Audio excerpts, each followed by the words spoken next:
Cool. Okay. So tonight we're specifically talking about possibilities, not punishment, right? Leading to a world where we don't have punishment as a go-to method of and policing as a go-to method in our society, but instead of how to build a true vision of safety and connection. And we're going to do that through several different policies on our platform that Jesse is going to review in just a minute. And that's what we'll be talking about today. But I want to highlight and really recognize the reason that we're here, which is that most folks here have been registered to lobby with regional organizers in their regions all throughout New York State. And the reason that we lobby is because we're in this January, February, March space where we have legislators working to pass bills. They don't do that all throughout the year, right? They do it half of the year. And that's when we need to show up with our power, with our organized demands as a way to tell them that we're not going anywhere, that we know what we want, that we know what safety looks like, and we know that we create that for ourselves, and that we're serious about the vision that we have, right? So that is why we're here today when we're lobbying. For folks who haven't been in a lobby session, I just want to say that, you'll go into this session and it's scheduled and you want to meet the legislator and you'll sit in the room or in the either the office or maybe the outside connected office room space and you'll sit there with the legislator or their staff and they'll want to hear why we're fighting for the bills that we're fighting, right? And I just want to say that, like, a lot of times you might see the staff and that doesn't mean that it's any less important of a conversation, right? Because it's not just the legislator who makes decisions. A lot of time their staff has say and has influence. So just be mindful that it doesn't mean that it's not going to be a useful conversation or fruitful. It can still move forward in a really big way. So just be mindful of that as you're moving through those lobby sessions. So again, why do we lobby, right? It's because we're a force. When folks come together to make a statement and to be an organized group of people with demands, we can't be ignored, right? When we have that and we're showing our power, right? Because legislators, a lot of times they have the money to back them up. That's why they're there. They have that power, right? We have our voices and we have our voices coming together, right? We have our stories coming together, connecting the vision of why we need to decarcerate, right? Why we need to ensure that we're providing resources and having funds, funding education, funding housing, funding all of the resources that we believe in, and not funding policing, right? And we do that all because every family deserves to be together, right? Because everyone deserves to go home and feel safe and give a hug to their loved ones and eat a good meal, right? And that's why we're here, and that's why we're going to be lobbying today. Well, not lobbying today, but talking about lobbying today. So I'm going to pass it to Jesse to talk us through the policy brief. After that, we're going to talk a bit about messaging and how we share what the policies really mean. And then we're going to practice. So half an hour of this, and I should have said this earlier, I apologize. The end half an hour is going to be a lot of practicing. So folks in this space joining together in breakout rooms to answer a few questions that would be like a mock lobby session. So just thinking about how when we are forced together, when we have these policy demands, how do we work as a team? How do we come together to like really make it so the legislator knows that we're serious, that we mean business, and that we're not going anywhere?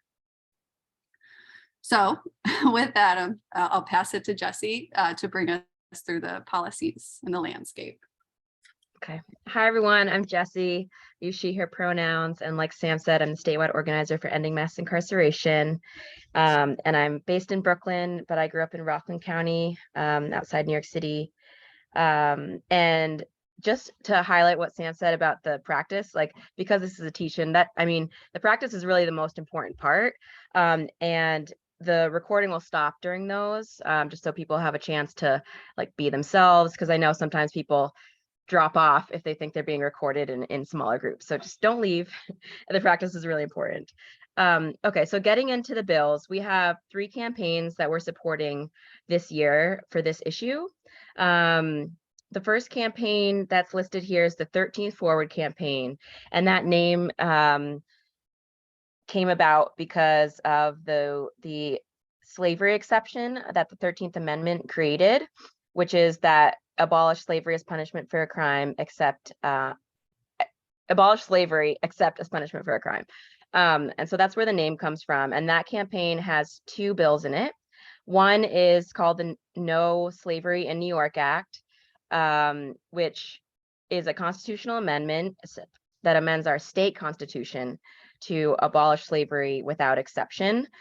So it will end, basically this will, cement in our constitutional amendments, basically, it like states our values, and they're really hard to change. So we want to get this like in our constitution as part of our values, that slavery is not a New York value. And it would end the practice of forcing people to work. Because currently, if folks in prisons and jails refuse to work, they can be sent to solitary confinement.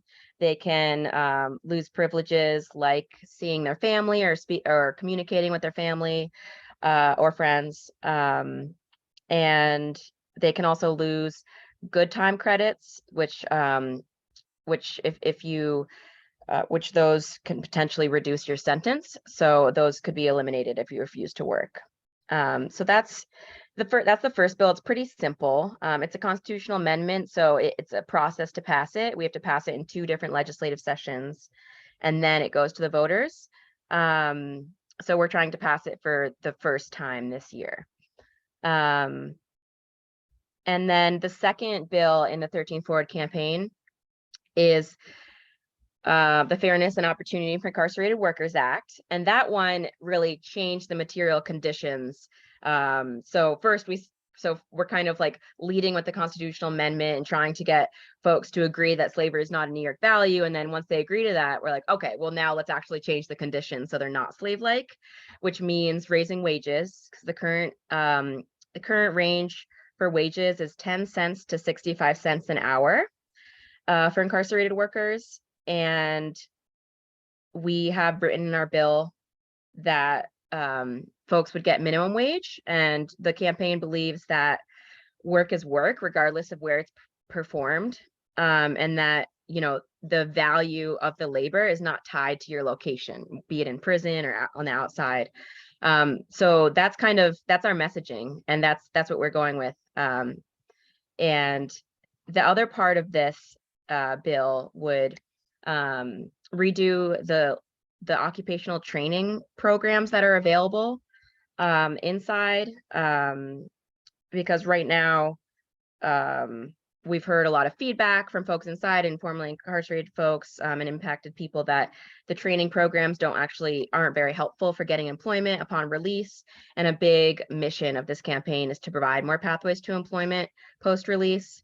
So this bill would, basically gives an opportunity to redo the whole thing. And there's a lot of cool potential ways we could do this, like maybe more like direct pathways to trade unions and things like that. But basically a prison labor board would be created that's in charge of redoing this whole thing, that has formerly incarcerated folks on the board, someone from a reentry organization, and someone from organized labor, so from a union, and someone from DOC's Department of Corrections as well. But so it's not just the Department of Corrections board, and that's really important, because sometimes they need others to kind of like hold them accountable. And then the other thing is that included in this bill is enforcing worker safety standards and worker rights if those are violated. Because right now, if even though folks are making often like 16 cents an hour or something, if for some reason something messes up with your check and you don't get that, there's nothing you can do about it. And then if you're working with like there are folks inside who do like lead and asbestos abatement without the proper equipment, and there's nothing they can do about it because they're not covered, they're not classified as workers under the state, so they're not protected by things like OSHA. So this bill would change that. So that's 13 forward. And then I'm just going to go through these, and then I see there are a couple of hands, but then there's the Connecting Families Act, which we see as definitely related to this, which it would make communications and phone in jails and prisons free. So that's pretty straightforward. And New York City already has free phone calls. They passed that a couple of years ago. So this is really about like communication justice for the rest of the state as well, which is kind of, left behind now that New York City has the free calls. And then the third campaign we're supporting at Citizen Action and throwing down on is Treatment Not Jails, which basically expands mental health courts and doesn't require a guilty plea in order for people to receive this treatment. But basically this diverts people from the criminal justice system and would keep them in this separate mental health court system. And then if they complete this plan that they make with a provider, then it's not pursued any further. So let me just say a couple words about the landscape, and then I'll open it up. As you all probably know, and many of you have already heard me give this spiel, but last year was a really tough year for criminal justice reform. It was very difficult to get anything passed, especially because it was an election year. These types of criminal justice bills are seen as probably the most controversial because of the fear mongering that happens from moderates and conservatives. And it ends up dominating the news and public opinion, and then the politicians kind of follow that. So unfortunately, it was very difficult to get anything passed last year. We had a few small wins, but we're hoping now this year it just seems better. It's still going to be difficult, but it's better since it's not an election year for the state electeds. And we're seeing good momentum for the Constitutional Amendment Act, the No Slavery in New York Act.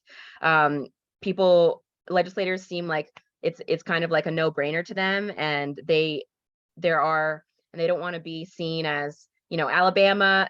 I forgot to mention, but like 7 other states have already passed this, and in the most recent election, Alabama and Tennessee were 2 that passed this, and New York legislators don't like the idea of being behind the states in any ways.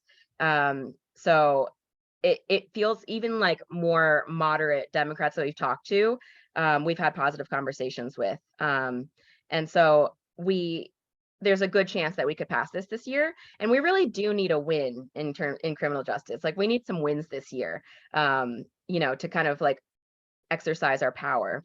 And then the other one that I think has a really good shot this year is Treatment Not Jail.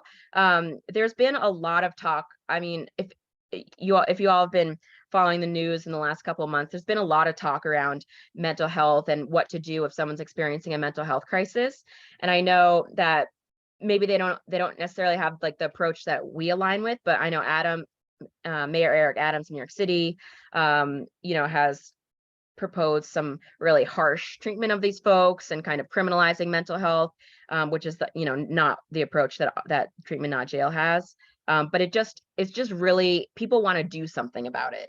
And Hochul mentioned $1 billion in resources for mental health treatment, and so in her budget. So it's clear that even moderates really want to do something about this issue, which is good for this campaign, and provides like a lot of opportunity to get our campaign in front of the people in Albany who are going to be voting on this bill. Yeah, let me open it up to questions. Tobias, your hand was raised for a while. Did you have a question? Oh, it was already answered. No, not at this moment. No. Okay. Thank you. Jasenia, did you have a question? I do. You mentioned the money part, that they get maybe like 15 cents an hour, for example. but when if something happens to a check and it bounces or something, there's nothing they can do. Is there does that mean that there's no like collection or writing of any kind saying that with record of any kind with how long they worked, the hours, and then how much they get paid?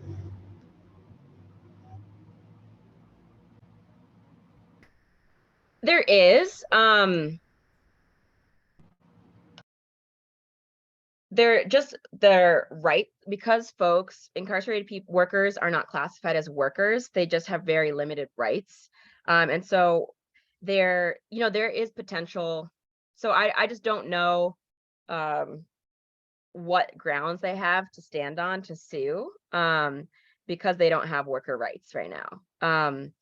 And so this bill establishes a private, like, right, what's called a private right of action, where where you now have the ability to take action if your worker rights are violated. And what I was specifically referencing with not get the wage theft is that we've heard some reports, and it probably happens all over, but it's kind of a huge problem with our prisons and jails. It's what happens inside of them is not public knowledge, and it's often invisibilized, and there's not, it's difficult for folks on the outside to keep up with what's going on, and to keep track of what the Department of Corrections is doing, and enforce anything really. But some city council members in New York City got some reports that some folks in Rikers weren't getting paid because the corrections officer that did their particular paycheck was like out on payday, and then just didn't process the paperwork, and they were just sitting there with nothing to do. So the approach there was going to be just to maybe try to do a report into it, request.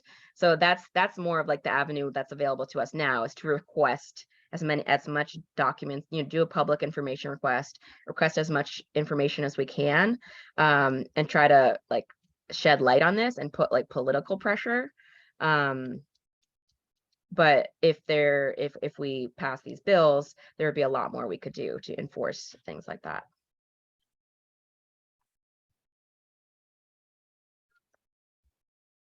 Lyric? Hello, honey. How are you? It is absolutely appalling that we would pay people 16 cents an hour. I mean, that's just insane. So these bills are really great. One question that I have though, let's say we get this passed and we are paying them minimum wage, which that's the very least they should get. Who's dealing with their paychecks? And where are they going? Are we going to help them set up a bank account somewhere, an account that they could put their money, save their money for when they leave jail? I mean, what are we doing anything on that front? Is that being addressed? Because I don't really feel that corrections should be in control of their savings that they earn from working while incarcerated. Yeah, the details of that would be worked out in implementation, but the plan is for them to have access to some of it, but there might be some that's set aside in some sort of account, but it wouldn't be the Department of Corrections who controls it.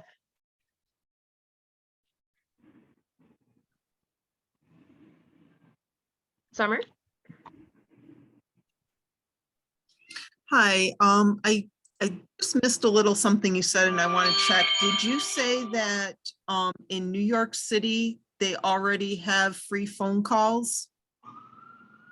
Yeah, the jails have free phone calls. Yeah.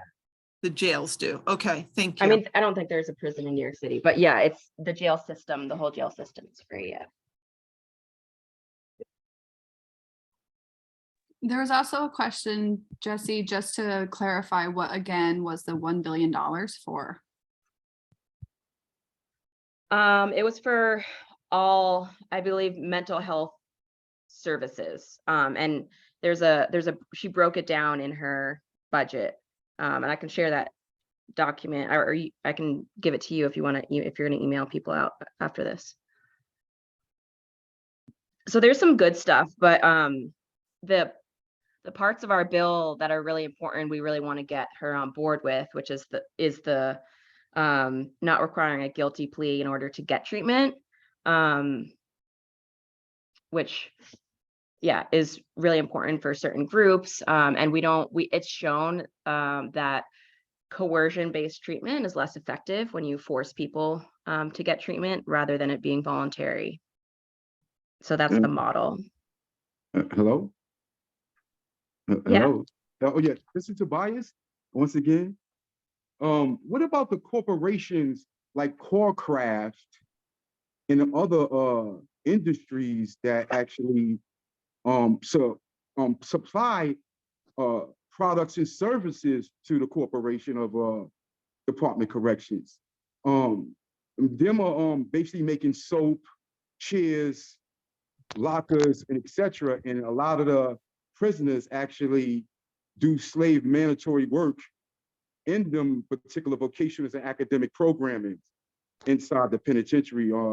Even myself has spent 23 years in penitentiary, and I know it in and out at some time. I was very a litigator up in there. So, I mean, what about the corporations? Because they do play a part of that too, and they slave us of dealing with making the garments as the state greens, the socks, the shirts, the hats, the jackets.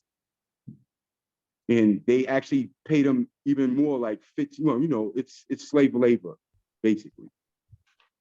Thank you. Yeah, I mean, I think that that in particular, the folks that work for industry, I think that really opens people's eyes up to the fact that the state is profiting off of this labor, because they're using this slave labor in order to save money. And it really hides the true cost of incarceration, because it would be a lot more expensive if we are paying people to make these goods. And it's, yeah, I think part of the 13 Forward campaign, we're also working with some activists in SUNY, and hopefully getting CUNY a little more organized soon, to like spread awareness that SUNY is a big purchaser of Corecraft goods, like all the dorm furniture is made there. The furniture in the state capitol, the NYPD, the garbage cans on the metal garbage cans on street corners around the state. Yeah, a lot of that's all produced with labor that was stolen, basically. It's only paid a few cents an hour for. So I think that the fact that we use workers to produce our goods that we use around the state is something that we want to spread awareness about, even though this bill would cover all of the workers in a prison, in prisons and jails, including those that do jobs to make the prison run. And I will say that something that a lot of folks don't know is that New York pioneered this system of using incarcerated people in prison, using their labor for the benefit of the state. And the same year that the legislature in New York in 1817 voted to abolish slavery is when they started this system of using prison labor. And then by the time that the abolition of slavery went into effect 10 years later, the system was already up and running. And as we criminalized our Black and brown folks we had a place to funnel them into. Just to say that, this system of prison labor, it really is a direct extension of slavery. Yeah, prisoner industrial camp, I'd say something. Exactly. Yes. Yeah, exactly. Thank you. Yeah, thank you for sharing. And I'd love to talk more about your experience at some point too. No problem. But just one important point, just while we're here together, and then I'll pass it back to Sam so we can to the Worldview team so we can move on to the practice. But just often people, you'll hear people talk about the prison industrial complex and how private corporations are profiting off of the carceral system. And in New York, private private companies are not allowed to use incarcerated labor. So, so it's a little less direct, and it's mostly the state that's profiting off of this labor and cost saving by using this slave labor. And Corecraft is a state corporation. It's a state company. It's not private. And so the only private companies that are profiting are like the phone company, whoever provides the food, like the company that built the prison, things like that are more indirect. Yeah, and any questions? Just want to make sure no one has any other questions. Okay, now I'll pass it back to you guys. Thanks, everyone. Thank you, Jesse. So we're going to move into like the practice component of this. So Sami is going to take us through just some top line messaging and how we want to talk to legislators and their staff. And then we're going to take the last, hopefully like 15 to 20 minutes to practice. So I'm passing it to Sami now. Hey everyone, thanks so much. I'm going to talk a little bit about the fights that we're having in regards to policy and messaging when it comes to possibilities, not punishment, right? On the one front, we have the legislative fight, right? And that concerns facts, that concerns figures, that concerns numbers, all of which are really, really important. But when we're engaged, when someone asks us why we're in this fight or why we care about this issue, we're always going to lead with values, right? We always talk about, well, we talk about personal things. We talk about values. We talk about, we say no human being should be held in captivity. We say every human being has inherent dignity. Or we might have a personal experience that has brought us face to face with the carceral system, right? That's what motivates and engages us with this fight, right? And that's how we are going to talk about this issue as well, right? We always want to articulate a clear affirmative statement that offers a big picture vision for this particular issue, right?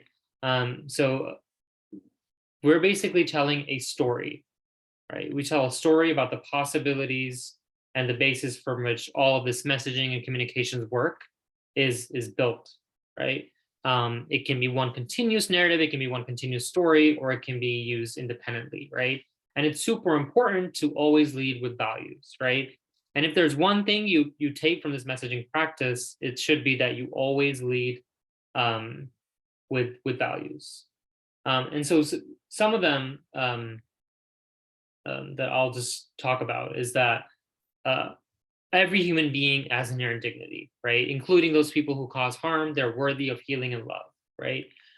After we lead from that value system, right, we go into assigning agency to the problem, right, which is that our criminal legal system should be grounded in safety. It should be grounded in fairness. It should be grounded in redemption, right? We want to be super clear about the value systems that we want to build in place of what we have currently, right? We want to be super clear about what values motivate this fight, right? So I'll read the first one and then I'll have someone else just read out the second paragraph. So the first paragraph is every person has inherent dignity and all people, including those who cause harm, are worthy of healing and love. Our criminal legal system should be grounded in the concepts of safety, fairness, and redemption for everyone, right? So this is our affirmative, clear vision and value statement, right? After this, we want to say who is actually getting in the way of us achieving this vision, right?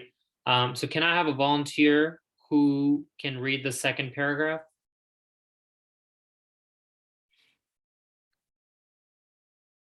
Anyone?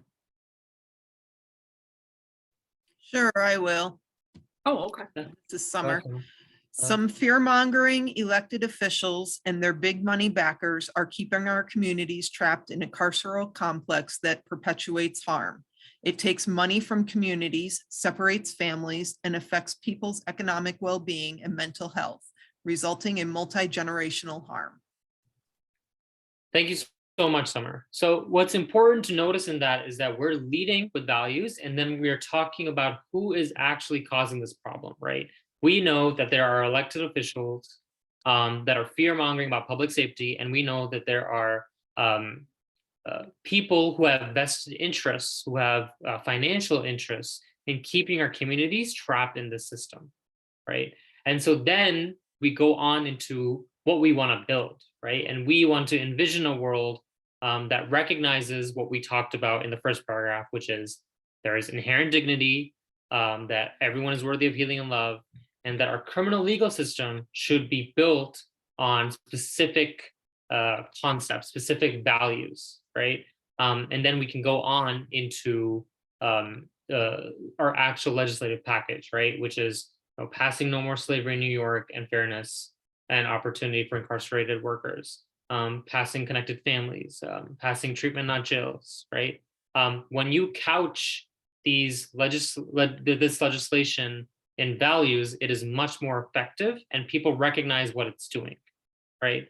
And with that, I will pass it on to Sam, and we'll do some practice on how to actually articulate this message. Thanks, Sami, and thank you, Jesse, both of you. So yeah, we're gonna practice. We have a little less time than we expected per usual. So we might change this up for a quick sec. But what we're gonna do is we're gonna take everything that Jesse shared with us about the policies, right? Those specific amendments, those specific pieces of legislation we want to get passed. And then we're going to also mix that with what Sami was sharing, right? About leading with vision, leading with a narrative, right? Leading with the value system that's behind those policies, right? Connecting families together, right? So we need to make sure that it's free and accessible for families to communicate with those that are incarcerated, right? So how we're going to practice is that we're going to go into a breakout room.